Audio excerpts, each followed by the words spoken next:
que tiene un trabajo interesantísimo cuestionando las formas de evaluación en educación y proponiendo alternativas a lo que él llama la evaluación tipo examen. Pero se han puesto en práctica esas acciones. Sí, él las ha puesto en práctica y ha movido gente a eso.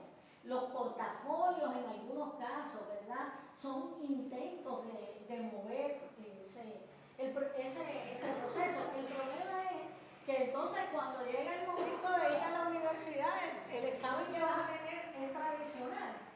Y ahí sí que también tenemos que asumir una responsabilidad ética, porque por ejemplo, nosotros que en el campo de la psicología se exige un examen de reválida luego que la gente completa la carrera, ¿verdad? Y es una reválida que da una junta examinadora independiente del Estado.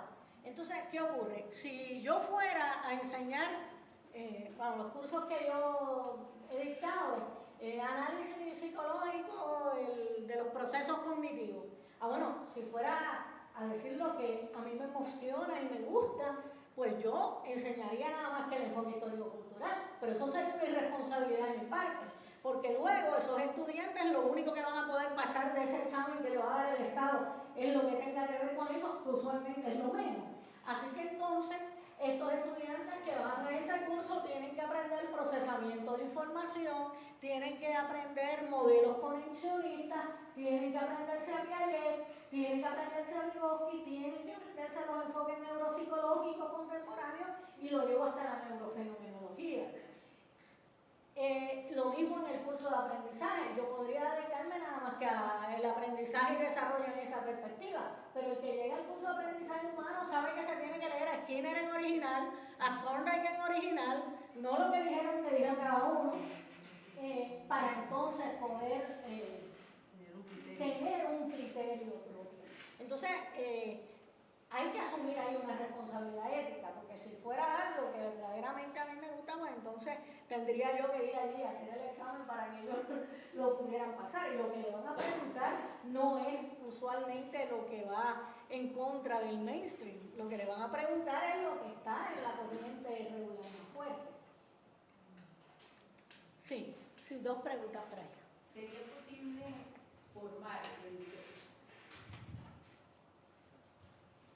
¿Sería posible formar educativamente las emociones, los sentimientos, los afectos, de una manera que favorezca la formación del pensamiento? Sí, por supuesto. O sea, la cosa es hacernos conscientes que ambas cosas están relacionadas. Yo creo que la primera conciencia está en la relación que una cosa guarda con otra. Y a veces esa conciencia está en las partes menos pensadas, ¿verdad? Si nosotros nos es relativamente fácil pensar que a alguien le pueda conmover una novela o le pueda conmover una poesía o un drama. Pero yo he encontrado estudiantes que se emocionan con las matemáticas. O sea, que los números le provocan unas pasiones, o sea, que verdaderamente disfrutan la solución de un problema matemático. Y entonces usualmente en un curso de matemática nadie se va a poner a trabajar con las emociones, ¿verdad? Y si tú puedes identificar esos estudiantes que sientan ese gozo, ese placer, pues entonces vamos a tratar de conectar las dos cosas, ¿verdad? Siendo espinocianos un poco tendríamos que ir a pensar las emociones, ¿verdad? ¿Esto qué me lo provoca?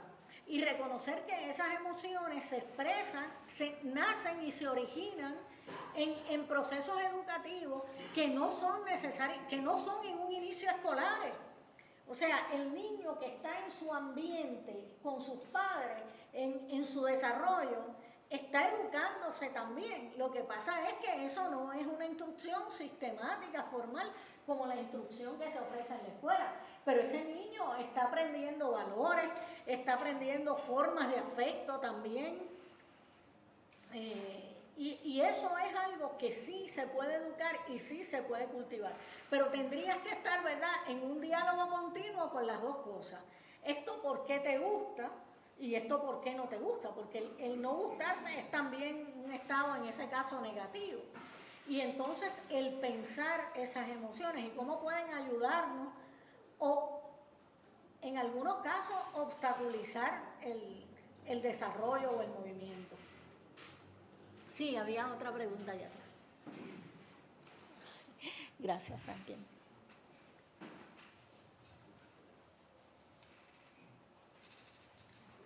Pensaba en el planteamiento que usted hace sobre la neurociencia cognitiva de las emociones y me hizo recordar que efectivamente hay programas de investigación, no sé, tal vez pienso en Fisher, su laboratorio de sistemas dinámicos y su programa de neurociencia y educación, que parecen muy exitosos, ¿verdad?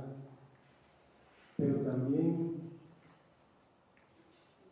de repente noto como una cierta complacencia con esto de las neurociencias, que desde el punto de vista del modelo histórico-cultural, ¿verdad? Tal vez no podríamos entusiasmarnos tan rápido con la cuestión. Entonces por ahí va mi pregunta, es decir, cuando trasladamos esto que en el plano teórico parece muy interesante a la política de la investigación, ahí se acaban todas las ilusiones, todo lo bonito, etc. Porque no es cierto que a nivel de la política de la investigación sea tan equilibrado como aparece en los modelos teóricos. Hay un sesgo anticulturalista. Eso es correcto. Y de repente da la impresión de usted como que nos invita a sentirnos bien por la legitimación de las neurociencias hacia la cultura. Entonces, ¿verdad? Sí. Tal vez sí.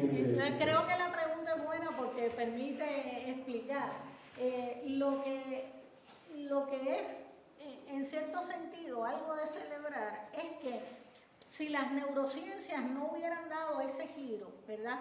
Si se hubieran mantenido en el giro de la función ejecutiva y no hubiera empezado un cuerpo de investigación a documentar que los circuitos están en relación unos con otros, no se hubiera movido, pudiéramos decir, el tema de las emociones al lugar que tienen en este momento. Pero lo que sí hay que pensar, en eso estoy completamente de acuerdo, es que, bueno, hay neurociencia de distintos tipos. Eso es lo mismo eso es algo que tenemos que estar bien conscientes. La neurociencia del mainstream o la neurociencia dominante sigue siendo extremadamente reduccionista y sigue siendo una neurociencia que en algunos de sus representantes más radicales lo que busca es reducir toda la explicación a la neuroquímica del cerebro y punto. Por otro lado, hay trabajos de neurocientíficos como el de Posner, por ejemplo, en el caso de la atención, que él ha hecho un esfuerzo, me parece que interesante, con limitaciones, hay que reconocer la limitación, pero interesante en plantear que la atención, ¿verdad?, que en estos momentos se ve afectada, pudiéramos decir, por tanto diagnóstico de déficit de atención con hiperactividad, el que él haya marcado junto con su colaboradora Rosemary, se me olvida el apellido de ella en este momento, el que esa atención está atravesada por el temperamento y los afectos, y que el temperamento y los afectos junto con la atención pueden educarse en el sentido histórico-cultural del término, ¿verdad? Modificarse, y que esa modificación por vía del aprendizaje va a resultar en una reestructuración de circuitos neuronales, es algo que no está eso en particular no está en contradicción con el enfoque histórico-cultural, quizás todo lo contrario, porque esa había sido la contención de Luria.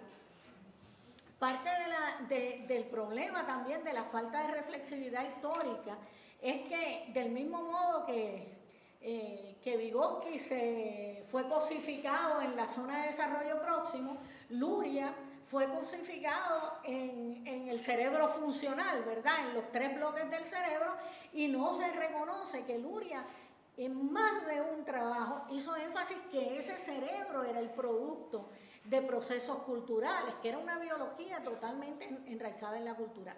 Pero me parece que tu observación